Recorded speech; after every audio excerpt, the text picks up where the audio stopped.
Hello everyone, I'd like to welcome you to this video titled Basic Fraction Concepts, and in this video we are going to look at simplifying fractions. We're going to take a look at making a mixed number into an improper fraction and also an improper fraction to a mixed number, and also how to find a common denominator.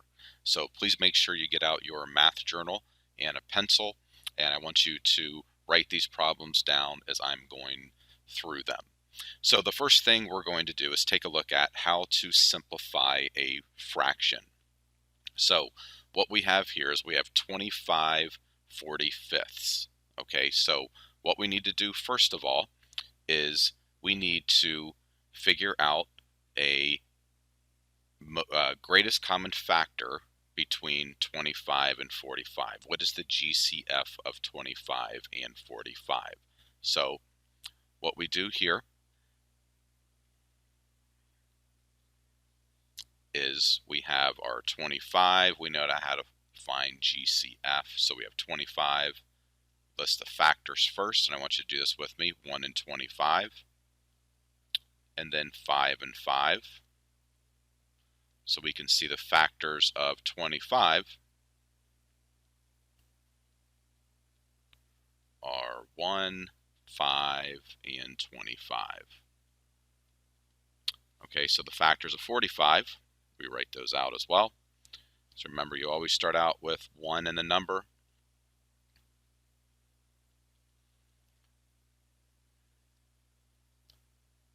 So I know 1 times 45 is 45, 3 times 15 is 45, and then finally 5 times 9 is 45 as well. So we list the factors of 45. We have 1, 3, 5, 9, 15, and 45. So what we see here is the greatest common factor between these two numbers is 5.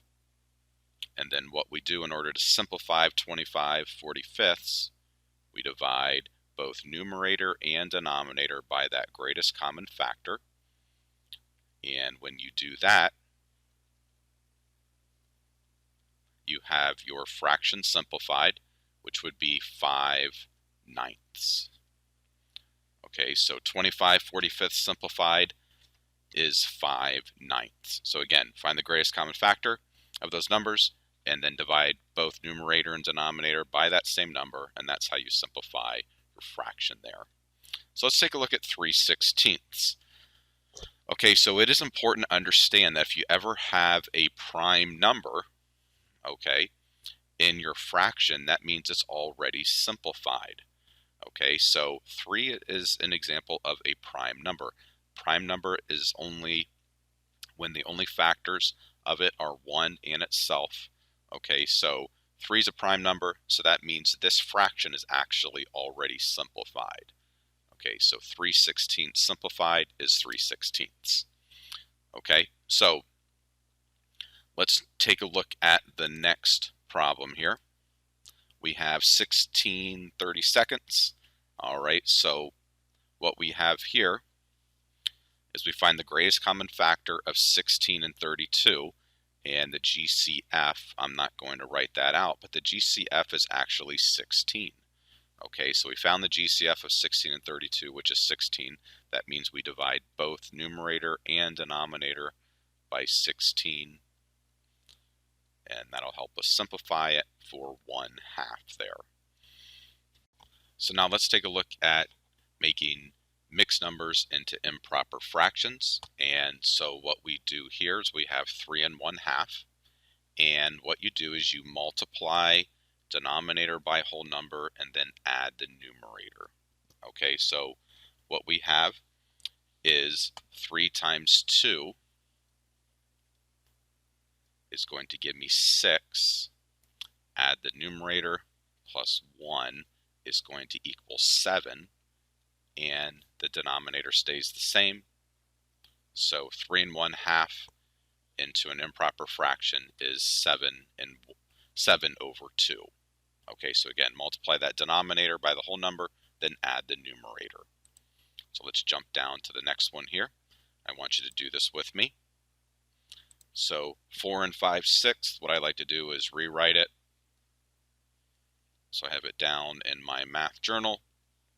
Again, what you do, take that denominator, multiply it by the whole number, add the numerator. So we have 4 times 6 equals 24. And then we add the 5. It's going to equal 29 over 6.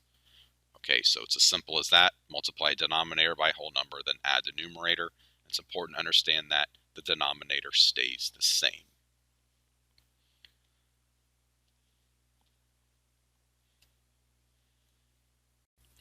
So let's look at changing an improper fraction to a mixed number. All right, so we have 45/7. What we do is we set this up as a division problem. The denominator actually goes out as the divisor, and the numerator is the dividend. So we set this up as a division problem, and I would like you to do this with me. So I think about 7 goes into 45. How many times without going over? We know it can go in there 6 times. 6 times 7 is 42.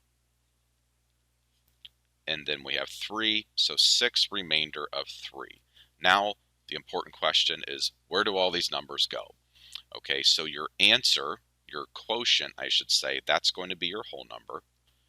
Your remainder, okay, which is 3, think of that R means right on top of the fraction. Okay, so remainder is going to be your numerator. And the nice thing is that the denominator, just like mixed number to improper fraction, denominator will stay the same. Okay, so we can see 45/7 as an improper fraction changed to a mixed number is 6 3/7. So let's take a look at 32/6. So again, we're going to set this up as a division problem. My denominator is going to be my divisor. My numerator is going to be my dividend. So 6 goes into 32 5 times. 5 times 6 is 30. So I have 2 for my remainder. So it's 5 remainder of 2. So again, my answer, my dividend is going to be my whole number. Remainder, remember the R means right on top of the fraction, which is 2. The nice thing is the denominator stays the same. So 5 2 6. However, we need to be able to simplify this as well. So you simplify this fraction. Greatest common factor of 2 and 6 is 2.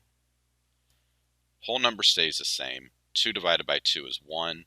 6 divided by 2 is 3. So we have 5 1/3 for our answer. So that's how you take an improper fraction and make it into a mixed number. Now the final thing we're going to take a look at is how to find a common denominator. And you'll need to find a common denominator, as you remember, as you add and also subtract fractions. You don't need to worry about a common denominator as you multiply or divide fractions, just as you add and subtract. So in order to find a common denominator, what you need to do is find the least common multiple of the denominators. Okay, so we know how to do LCM. All right, I'm going to show you just really quickly here. So we have 3/4 and 4/5. So what we do, LCM of 4 and 5. So 5, 10, 15, 20, and then we have 4, 8, 12, 16, and 20. So the LCM is 20. All right, so what we need to do is figure out, what do we have to do to 4 in order to get it to 20? We have to multiply it by 5. Whatever you do to the denominator, you must do to the numerator. So that's going to be 15/20. And then 4/5. Got to multiply both numerator and denominator by 4, because that will get you to 20. So 16/20 there. Okay, so that's how you find a common denominator. And let's take a look at 5/8 and 4/16.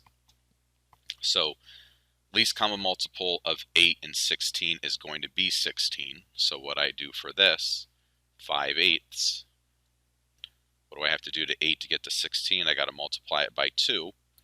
So that's 10/16.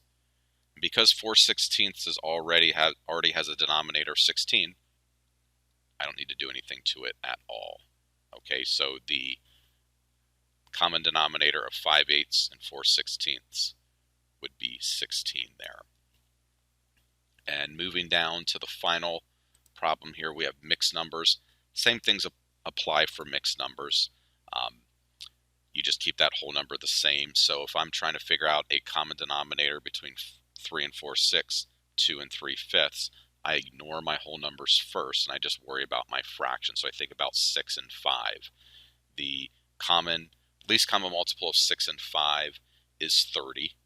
Okay, so what I need to do, I need to think about 3 and 4/6.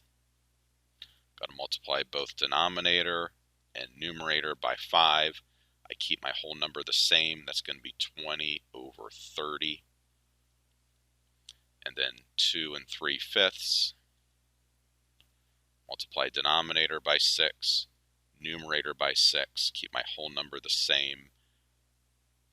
3 times 6 is 18. 5 times 6 is 30. And so that's how you find a common denominator with mixed numbers. So this concludes the video on basic fraction concepts. If you have any questions about this concept, please come and see me.